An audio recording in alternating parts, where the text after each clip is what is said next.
সুবহানাল্লাহ। এই গীবত করা কত বড় পাপ, এই গীবত করা কত বড় গুনাহ। আল্লাহুস সামাদ। আজকে আমরা মানুষের দোষ ত্রুটি খুঁজে বেড়াই, তাহলে কিছু দোষ পেলে আমরা চার লোকের আলোচনা করব, সমালোচনা করব। আমরা লোকের দোষ ত্রুটি খুঁজে বেড়াই। আল্লাহ রাসূল বললেন, সাহাবীরা, হে আমার উম্মতেরা, লা তাবতাবুল মুসলিমিনা ওয়ালা তাত্তাবিউ আওরাতিহিম। হে আমার সাহাবীরা, হে আমার উম্মতেরা, শোনো, খবরদার তোমরা কোন মুসলমান ভাইয়ের তোমরা দোষ ত্রুটি খুঁজে বেড়াও না। তোমরা কোন মুসলমান ভাইদের জন্য তোমার অন্তরে খারাপ ধারণা নিয়ে আসিও না, দোষ ত্রুটি খুঁজে বেড়াও না। অথচ আমরা মানুষের দোষ ত্রুটি খুঁজে বেড়াই। ও মুসলমান, যদি কোনো মুসলমানের, যদি কোনো মানুষের আপনি দোষ ত্রুটিকে লুকিয়ে রাখতে পারেন, ঢেকে রাখতে পারেন, মুসলিম শরীফের হাদিস, আল্লাহ রাসূল বললেন, হে আমার সাহাবীরা, হে আমার বন্ধুরা, হে আমার উম্মতেরা, যদি তোমরা বাড়ির দোষ ত্রুটিকে ঢেকে রাখতে পারো রে, কিয়ামতের দিনে রব্বুল আলামিন তোমাদের দোষ ত্রুটিকে ঢেকে রাখবে। সুবহানাল্লাহ, কত বড় ফজিলত! যদি কোনো মানুষের আপনি ভুল ত্রুটি, দোষ ত্রুটি ঢেকে রাখতে পারেন, লুকিয়ে রাখতে পারেন, অন্য হাদিসে আছে আল্লাহ রাসূল বলেছেন, দুনিয়া এবং আখিরাতের আপনার দোষ ত্রুটি আল্লাহ লুকিয়ে রাখবেন, আল্লাহ ঢেকে রাখবেন। সুবহানাল্লাহ। কিন্তু আজকে আমরা লোকের দোষ ত্রুটি খুঁজে বেড়াই, লোকের দোষ ত্রুটি খুঁজে বেড়াই, কার দোষ পাবো আমরা চার কথা আলোচনা করব, সমালোচনা করব, আমরা এটা খুঁজে বেড়াই। আল্লাহ রাসূলের পাশে একদিন তার স্ত্রী আয়েশা রাদিয়াল্লাহু তাআলা আনহা বসে আছেন, তার সঙ্গে হযরতে হাফসা রাদিয়াল্লাহু তাআলা আনহা বসে আছেন, হযরতে সাউদা রাদিয়াল্লাহু তাআলা আনহা, হযরতে সাফিয়া রাদিয়াল্লাহু তাআলা আনহা বসে আছেন।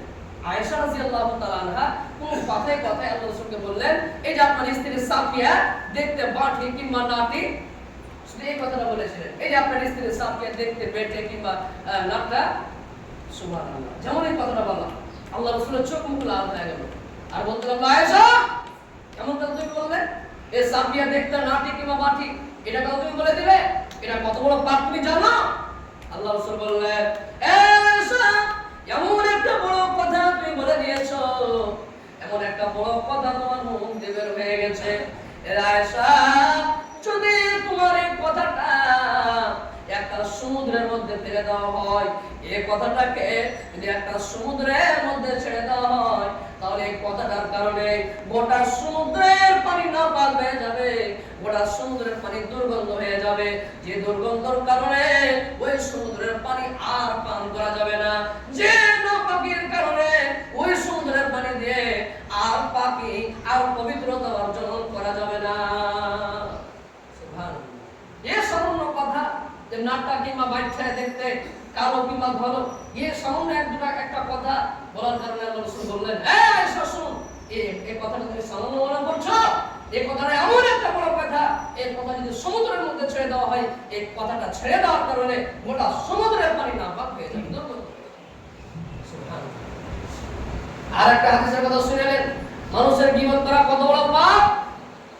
আল্লাহ রাসূল সাহাবায়ে কেরামকে প্রশ্ন করলেন, হে আমার সাহাবীরা, যেমন আজকে আমার সামনে আপনারা বসে বসে খুতবা শুনছেন, আল্লাহ রাসূল এভাবে ওয়াজ করছেন, সাহাবীরা বসে আছেন, আল্লাহ রাসূল প্রশ্ন করলেন, হে আমার সাহাবীরা, মান মুফলিস মানে গরীবকে, ফকিরকে, দরিদ্রকে?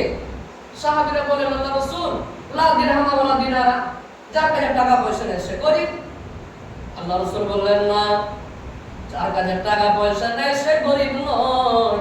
গরীবকে তাহলে শোনো, এরা আমার সাহাবীরা শুনে নাও, যেদিন কিয়ামত কায়েম হবে, যেদিন হাসরের ময়দান হবে, ওই কিয়ামতের দিনে হাসরের ময়দানে একটা বান্দা আসবে, অনেক নেকির বোঝা নিয়ে আসবে, নামাজ পড়ার পাহাড় নিয়ে আসবে, যাকাত দেওয়ার পাহাড়, হজ করার পাহাড়, তাহাজ্জুদ পড়ার পাহাড়, এই পাহাড়ের নেকি সমান, এই পাহাড় সমান নেকি নিয়ে আসবে, মেলায় নেকি নিয়ে আসবে।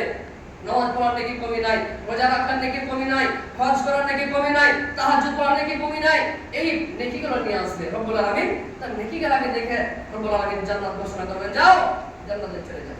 যেমনই লোকটা জান্নাতের দিকে যাবে, পিছন দিক থেকে একজন বান্দা এসে বলবে, আল্লাহ, ওই যে আপনার বান্দা জান্নাতে যায়, অভিযোগ করছি, কেস করছি, আল্লাহ তুমি ইনসাফ করে দাও, আল্লাহ ইনসাফ করে দাও। কি ইনসাফ নিবে? এবার বান্দা বলবে আল্লাহ, ওই বান্দাকে ডাকাও, একটু শোনো শোনো শোনো, কি ইনসাফ নিবে?